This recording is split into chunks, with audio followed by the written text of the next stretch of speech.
I'm tired of watching this country be run by fools, in so many different ways. How do we have TERRORIZIng operating in New York City? We got 11-year-olds putting guns to people's head and taking their wallets. How do we have, Afghan refugees? We're bringing people in that are trying to blow us up on Election Day.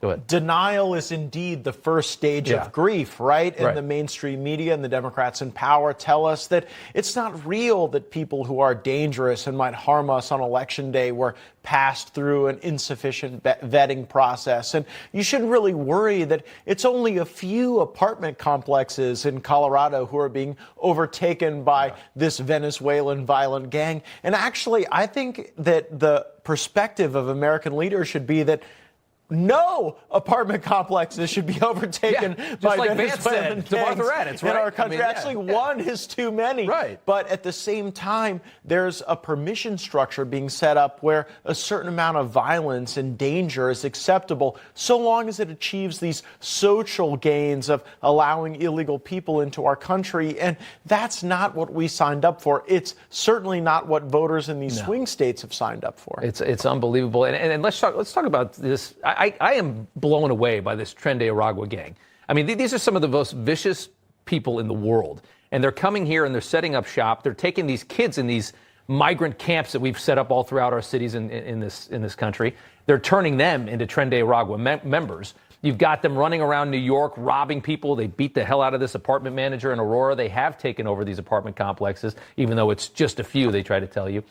Here's the NYPD Assistant Chief of Detectives revealing the amount of crime being committed by this gang just here in New York City. Take a look. Upwards of 50 robberies, 20 individuals arrested for upwards of 50 robberies and out of those 20 individuals, every single one of them is on the streets today. So you're walking around, you come to New York because your kids want to see Times Square.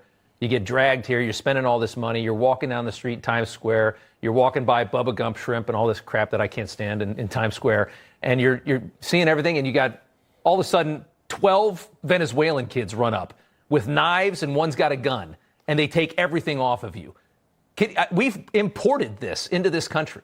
That's the reality we've imported. You've imported it, and you're paying for it, and we're now seeing the late stages of sanctuary city policy and sanctuary state policy. When you invite the third world into your community, you get third world consequences. And that's probably not what the people signed up for who live in their $1 million penthouses in Manhattan. But that's what's coming to the suburbs of America, the slums of the third world. And it's not by accident. It's not like climate change or the Illuminati somewhere. It's a direct consequence of us allowing our borders to be open, and then the pull factors in our country where we're giving things away to illegals like housing and health care. That's exactly right.